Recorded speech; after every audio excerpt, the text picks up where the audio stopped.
Hello everybody, I hope you're all doing great today. The Mavic Mini just got a whole lot better. Doesn't have active track, but let's see what it can do.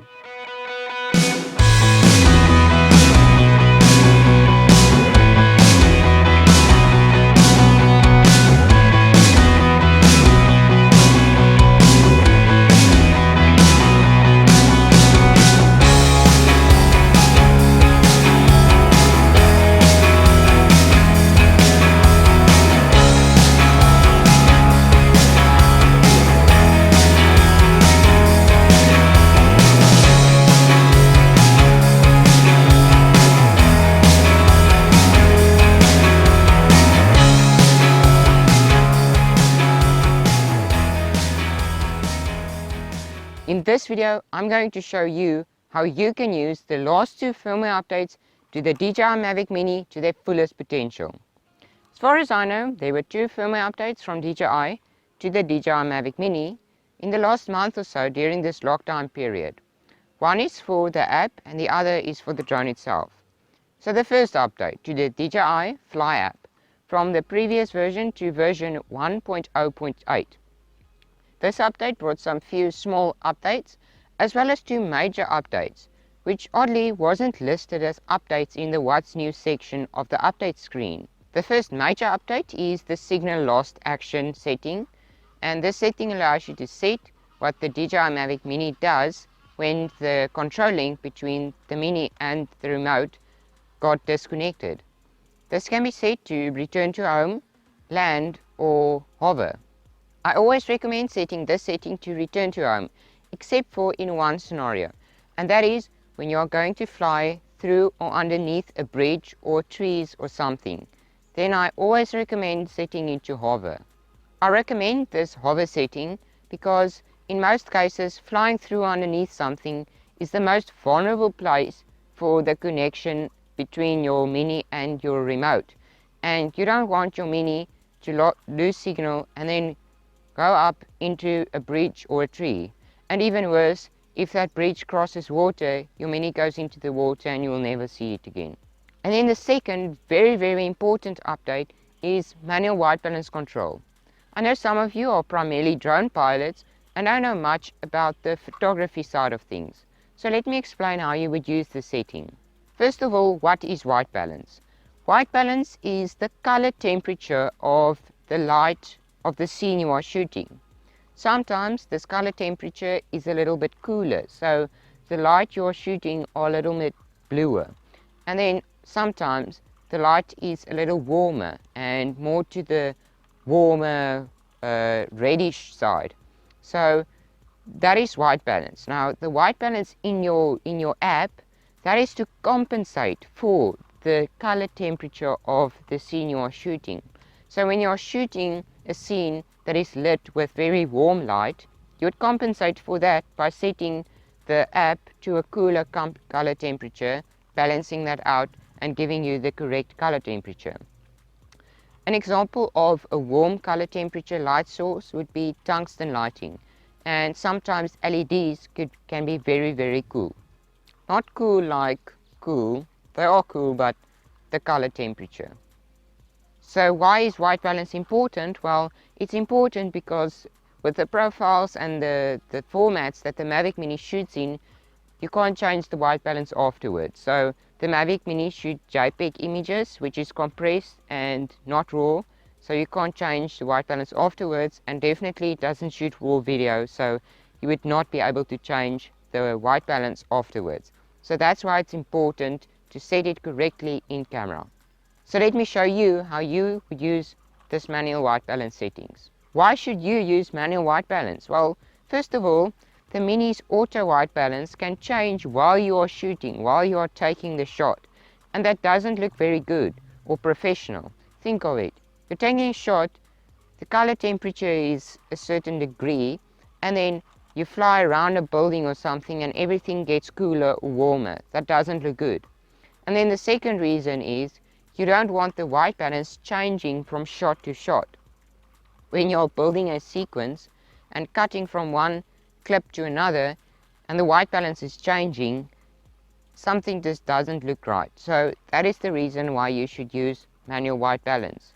And then the third reason is the white balance in the Mini might just not be correctly set. So the Mini doesn't always know the correct temperature of the light. Then it's up to you to set it correctly. Especially at sunrises and sunsets, the Mini sometimes gets very confused with the white balance, and you can see it changing, and definitely it's not set correctly as it is. So that is a situation that you would definitely just go to manual and just lock it on and make it perfect. So how would you know what the correct white balance is? Well, you can go in, change the white balance and compare it to what your eyes really see in real life and make it look, well, as close as you can.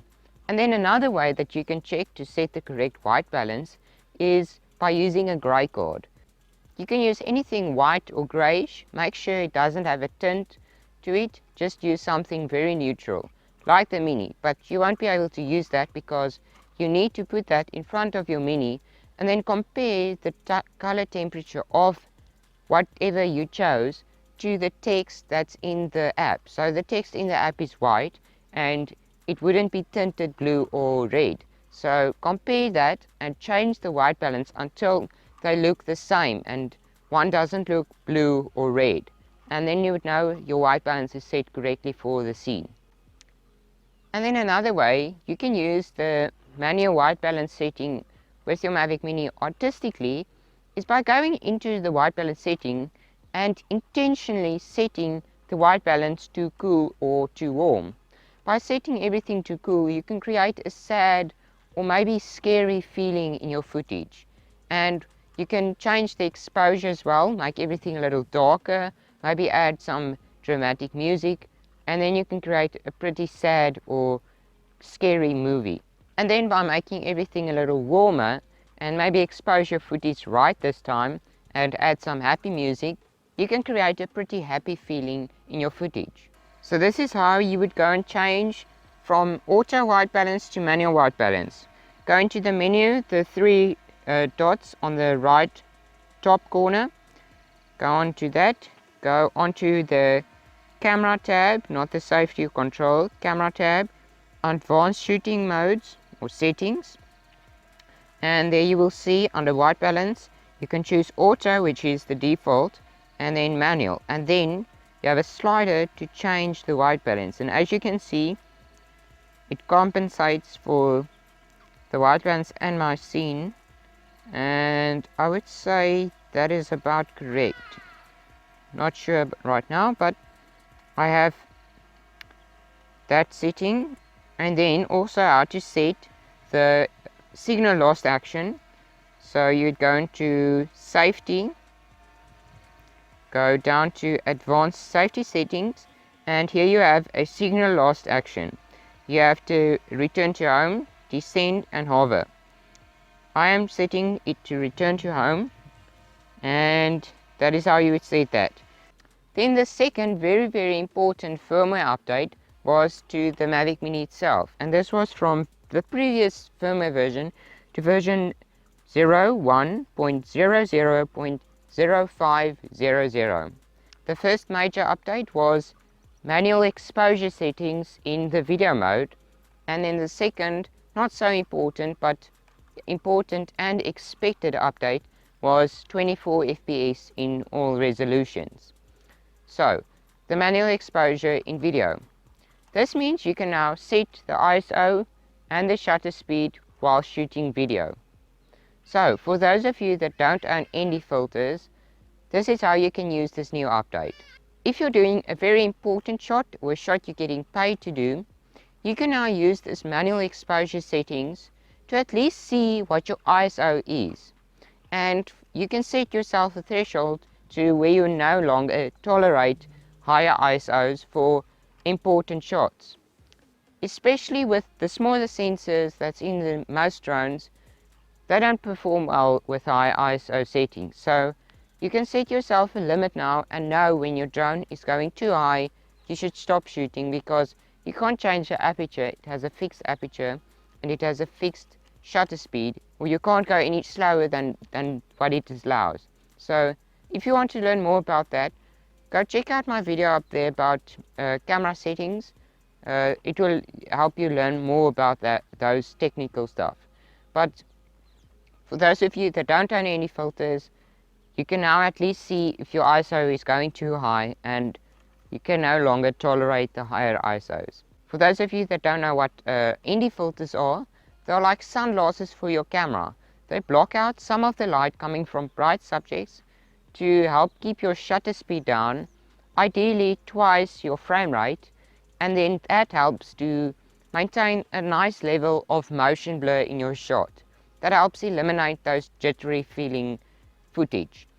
So for those of you that do own any filters, this update can be very useful because now it can help you choose the correct ND filter for the scene you are shooting. Previously you couldn't know if you're putting on too strong of an ND filter or maybe too weak, that doesn't block out enough light to keep the shutter speed to the ideal level. So now you can choose the correct ND filter, set your shutter speed correctly, and importantly eliminate unnecessary noise created by the Mini when it got too dark and you didn't know that you put on too strong of an ND filter. So this can be very useful for those of you that do own ND filters. How you would set the manual exposure in video mode. This is the default, and then if you push the auto camera, then it will change to manual, and then you can change everything. The shutter speed, ISO can go up to 3200 in video mode, but always keep that as low as possible. For me, the manual white balance setting or update is one of the most important updates in the Mavic Mini's lifetime, and that is because compared to this manual shutter or exposure settings in video, white balance can change the temperature of the whole shot, while the manual exposure settings can now only help you eliminate some noise. Noise is not that big of a problem as white balance. Think of it. On a small display, noise doesn't really matter that much, but temperature or color temperature or white balance, that really matters, because no matter how small the display is, you will always see the white balance changing from shot to shot or in the shot while you are shooting.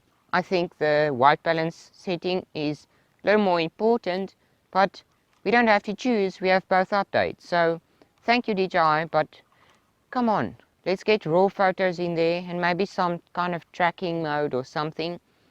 You saw the intro, that wasn't done with tracking, but tracking would have been useful. So maybe that'll come in a future update. But thank you for watching, and go down, smash the like button, subscribe if you want to see more of my videos, ring the bell so that you can get notified when I post again, and share this video to others that don't know how to use these new updates. They are very important and everyone should definitely use them, even if they are not necessary, but go ahead and use them. It will make you a better photographer, it will make you a better filmmaker, and I will see you in the next video. Have fun flying.